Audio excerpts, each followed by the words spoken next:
Top news 18 যে খবরের দিকে আমাদের নজর রাখতে হচ্ছে আজ ডায়মন্ড হারবারে মুখ্যমন্ত্রীর জোড়া কর্মসূচি। আরো একবার আপনাদের জানাই আজ ডায়মন্ড হারবারে মুখ্যমন্ত্রীর জোড়া কর্মসূচি। ডায়মন্ড হারবারে প্রশাসনিক বৈঠক মুখ্যমন্ত্রীর। ডায়মন্ড হারবার পুলিশ জেলার শীর্ষ কর্তাদের সঙ্গে করবেন বৈঠক। আর আজ ডায়মন্ড হারবারে মুখ্যমন্ত্রীর জোড়া কর্মসূচি রয়েছে। ডায়মন্ড হারবারে প্রশাসনিক বৈঠকও রয়েছে। সরাসরি কথা বলবো, আমাদের প্রতিনিধি ভেঙ্কটেশ্বর লাইনে রয়েছে, সরাসরি চলে যাবো ভেঙ্কটেশ্বরের কাছে। ভেঙ্কটেশ্বর, মুখ্যমন্ত্রী হিসেবে প্রথম প্রশাসনিক বৈঠক ডায়মন্ড হারবারে শুভেন্দু অধিকারীর। ডায়মন্ড হারবারকে বেছে নিলেন কেন?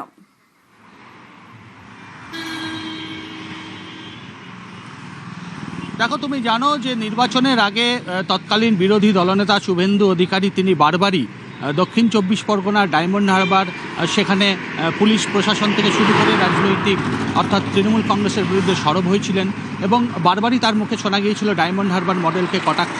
সেই জায়গায় দাঁড়িয়ে একেবারে মুখ্যমন্ত্রী হিসেবে শুভেন্দু অধিকারী তার প্রথম যে প্রশাসনিক বৈঠক, সেই প্রশাসনিক বৈঠক করতে চলেছেন ডায়মন্ড হারবারে।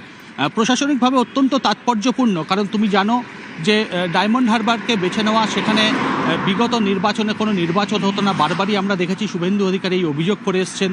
বিভিন্ন সময়ে তিনি অভিযোগের একেবারে একের পর এক অভিযোগের বোমা ফাটিয়েছেন। সেই জায়গায় দাঁড়িয়ে একেবারে প্রশাসনিক বৈঠক মুখ্যমন্ত্রী হিসেবে শুভেন্দু অধিকারীর এবং প্রথম জেলা সফর হিসেবে ডায়মন্ড হারবারকে বেছে নেওয়া একদিকে যেমন তাৎপর্যপূর্ণ, অন্যদিকে ডায়মন্ড হারবার সেখানে পুলিশ প্রশাসনের কর্তাদের আজকে মুখ্যমন্ত্রী শুভেন্দু অধিকারী কী বার্তা দেন সেটাও কিন্তু অত্যন্ত গুরুত্বপূর্ণ।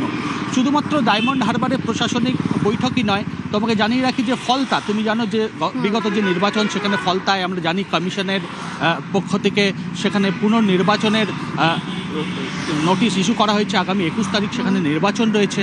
ফলে ফলতাতেও কিন্তু শুভেন্দু অধিকারী মুখ্যমন্ত্রী তার আজকে সেখানে রাজনৈতিক সভা রয়েছে। অর্থাৎ একদিকে প্রশাসনিক বৈঠক, অন্যদিকে রাজনৈতিকভাবে শুভেন্দু অধিকারী মুখ্যমন্ত্রী তিনি ফলতার মাটিতে দাঁড়িয়ে কী বার্তা দেন সেটাও যেমন একদিকে উল্লেখযোগ্য। পাশাপাশি ডায়মন্ড হারবারে সেখানে তোমাকে আগেও বললাম যে বিগত যে নির্বাচন, সেই নির্বাচনের বিরোধী দলনেতা তিনি বারবারই অভিযোগ করে এসেছিলেন যে পুলিশ প্রশাসন এবং তৃণমূল কংগ্রেসের একটা যোগসাজশ এবং সেখানে ভোট হতো না।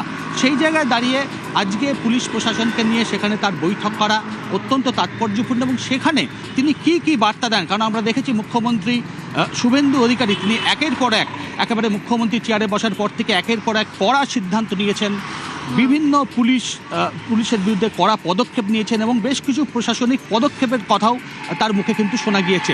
সেই জায়গায় দাঁড়িয়ে যে ডায়মন্ড হারবারকে শুভেন্দু অধিকারী বারবারই কটাক্ষ করে এসছেন, অভিযোগের একের পর এক অভিযোগের বোমা ফাটিয়েছেন, সেই জায়গায় দাঁড়িয়ে আজকে পুলিশ প্রশাসনকে মুখ্যমন্ত্রী শুভেন্দু অধিকারী কি বার্তা দেন এবং সেখানে আজকে কোনো সঙ্গে ঠিক কি বার্তা দেয় অবশ্যই সেদিকে নজর থাকবে। অনেক ধন্যবাদ ভেঙ্কটেশ্বর।